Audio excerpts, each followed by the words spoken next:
Tinan mo kasi nungalingan yan. Yun daw lang 12,000, saan ka ni Neptali 12,000, saan ka ni Manases 12,000, saan ka ni Simeon 12,000, saan ka ni Levi 12,000, saan ka ni Isaac 12,000, saan ka ni Zabulon 12,000, saan ka ni Jose 12,000, saan ka ni Benjamin 12,000, for a total of 144,000. Pagdating sa verse 9, pagkatapos ng mga bagay na ito, nung makita niya na yung natatakan sa mga angkan ni Israel, tumingin ako at narito ang isang lubhang karamihan, hindi mabilang ng sinuman, mula sa bawat bansa, lahat ng mga angkan, mga bayan, mga wika, nakatayo sa harapan ng luklukan, sa harapan ng kordero. Di nasa langit din. Tinan mo kasi nungalingan yan. Yun daw lang 144,000 ang pupunta sa langit. Nakita na nga ni Juan malaking karamihan, great multitude, nasa harapan ng luklukan, sa harapan ng kordero. Nandun din sa langit. Ang katunayan, kung itutuloy natin, kapatid na Daniel, pakituloy mo. At nagsisigawan ng tinig na malakas. 7:13, sa 7:13. At sumagot ang isa sa matatanda na nagsasabi sa akin, ang mga ito na nangadaramtan ng mapuputing damit ay sino-sino at saan nagsipanggaling? At sinabi ko sa kanya, Panginoon ko, ikaw ang nakakaalam. At sinabi niya sa akin, ang mga ito'y ang nanggaling sa malaking kapighatian at nangaghugas ng kanilang mga damit at pinaputi sa dugo ng kordero. Kaya't sila'y nasa harapan ng luklukan ng Diyos at nangaglilingkod sa Kanya araw at gabi sa Kanyang templo. At siyang nakaupo sa luklukan ay lulukuban sila ng Kaniyang tabernakulo. Kita mo? Kundi kawalang-yaan yan turo na 144 lang ang pupunta sa langit. Galing sa kaisipan ng mga tarantado yan. Bakit? Ang nasa Biblia, liwaliwanag yung 144,000 natatakan. Tapos sabi ni Juan, nakakita ako ng malaking lubhang karamihan, a grand multitude, na hindi mabilang ng sinuman. Walang bilang, napakarami. Nasa harapan ng luklukan. At bawat isa ay sa harapan ng kordero, nararamtan ng mapuputing damit, may mga palma sa kanilang kamay. Yung isa sa 24 na matatanda, alam mo kapatid, sa langit, meron 24 na matatanda ron, 24 elders o ang tawag presbyteros. 24 na matatanda, may mga trono yon bawat isa. Nakapalibot ang trono nila sa trono ng Diyos. Kaya nasa langit ito mga 24. Tinanong siya si Juan, sumagot ang isa sa mga matatanda na nagsabi sa akin, ang mga ito, yung great multitude na daramtan ng mapuputing damit, sino-sino ito? Saan ang galing? Sumagot si Juan, Panginoon ko, tawag niya dun sa isa sa matatanda, Panginoon ko, ikaw ang nakakaalam. Sinabi niya sa akin, ang mga ito, itong great multitude, nanggaling sa malaking kapighatian, naghugas ng kanilang mga damit, pinaputi ng dugo ng kordero, kaya't sila'y nasa harapan ng luklukan ng Diyos. Nasa langit o wala, kapatid na Daniel? Nasa langit po, nasa harapan po ng luklukan ng Diyos, kapatid na Eli. At naglilingkod sa Kanya araw at gabi sa Kanyang templo. Nasa langit pala lahat ng naligtas Tama nga ang sabi ni Juan at saka ni Pedro, yung langit at ang lupa, lilipas yun, mawawala. Bakit? Lahat ng maliligtas dadalhin sa langit. Nakita mo ang kasinungalingan ng saksi ni Jehovah, kapatid na baby? Opo. Huwag kang magagalit, baka saksi ka ni Jehovah. Ha? Hindi naman ikaw sinisisi ko eh.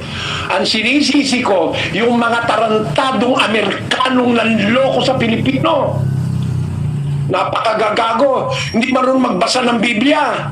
Sasabihin nyo, 144 lang ika makakasal sa langit. Limitado lang ika, limitado. Sabi ng libro nila, sino naglimita?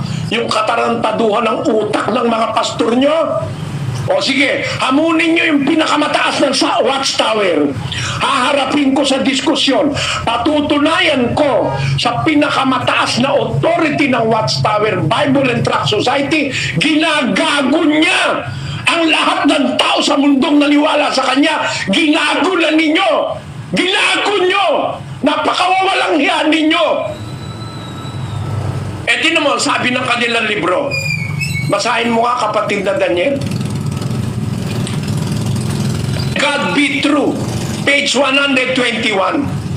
On one occasion, this anointed king said that the least in the kingdom of heaven would be greater than John the Baptist. Matthew 11:11. If that is so, what are the requirements for entering? Who and how many are able to enter the kingdom? Revelation limits the number to 144,000 that become a part of the kingdom and stand on Mount Zion. Ilan mong kasinungalingan yan? Revelation limits the number of 244,000 that become a part of the kingdom and stand on Mount Zion. Kaya nyo bang patunayan yan? Na may limit sa Apokalipsis? Nililimit ang papasok sa kingdom of heaven? Kagaguhan yan. Matinding kagaguhan yan. 144,000 lang ang papasok sa kingdom of heaven. Babasa ako, to deny this fallacy and this lie. Matthew 19:14. But Jesus said, suffer little children and forbid them not to come unto me, for of such is the kingdom of heaven. Lahat ng bata na namatay, pinatay, papasok sa kaharian ng langit. Lahat ng bata, walang ano yan, wala yung discrimination. Kahit anong kulay mo. Alam niyo ba kung gaano karaming bata na mamatay araw-araw sa mundo?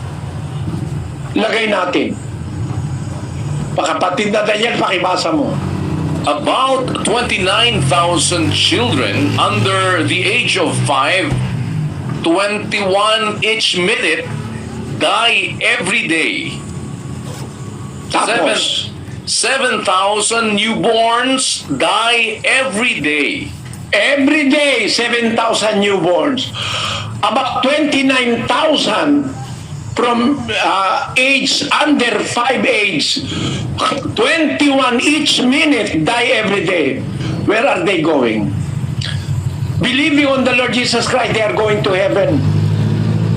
For such is the kingdom of heaven. Sasabihin mo ngayon, ang kingdom of heaven sa langit, limitado lang sa 144,000, kundi isang gagot kalahati ang nagturo niyan. Antikristo yan, mga kababayan. Sa bata lang, bilyon ang makakarating sa langit eh. Paano sasabihin mo na 144,000 lang at yung iba dito sa lupa? Sino nagsabi sa'yo? Eh, ang lupa ay susunugin. No? Ayan. Sana naintindihan mo, kapatid na baby. Mag-ingat kayong maniwala sa hindi binabasa sa Biblia. Maniwala kayo sa binabasa sa Biblia. Sa akin, huwag ka maniwala. Maniwala ka sa binasa ko. Na ang lahat ng bata papunta sa kaharian ng langit. No? Tapos, yun daw great multitude, hindi raw makakapasok. Nandun nga sa langit eh. Nasa kanyang templo, naglilingkod sa Diyos araw at gabi. Ipinakita na sa vision kay John. Sana naintindihan mo po. Kapatid na baby, naintindihan mo po. Opo. Opo, Brother Eddie. Huwag ka magagalit kung saksi ka ni Jehovah. Hindi naman ikaw ang sinisisi ko eh. Yung mga nagtuturo niyan. Mga walang hiya talaga yung mga yan. Salamat sa Diyos. Tuturo ng hindi naiintindihan. Biro mo, laki-laki ng langit. Ha? Ang earth, napakaliit. Magsisiksikan dito yung maliligtas. Laki-laki ng langit. Gusto nga ng Diyos makasama niya ang mga tao eh. Pakinggan mo ha. Hindi lang mga Israelita yung gusto niyang makasama sa langit, pati mga hintil. Sabi ni Pablo sa 2 Korinto 6, versikulo 16. At anong pakikipagkaisa mayroon ang templo ng Diyos sa mga Diyos-Diyusan, sapagkat tayo'y templo ng Diyos na buhay. Gaya ng sabi ng Diyos, mananahan ako sa kanila at lalakad ako sa kanila. At ako'y magiging kanilang Diyos at sila'y magiging aking bayan. Kaya nga, magsialis kayo sa kanila at magsihiwalay kayo, sabi ng Panginoon, at huwag kayong magsihipo ng mga bagay na marumi, at kayo'y aking tatanggapin. At ako sa inyo'y magiging ama, at sa akin kayo'y magiging mga anak na lalaki at babae, sabi ng Panginoong makapangyarihan sa lahat. Sino ba ang sumulat? Si Pablo. Sino kausap? Mga Corinthians. Mga taga-Gresya. Hindi kasama ito sa 144,000. Pero si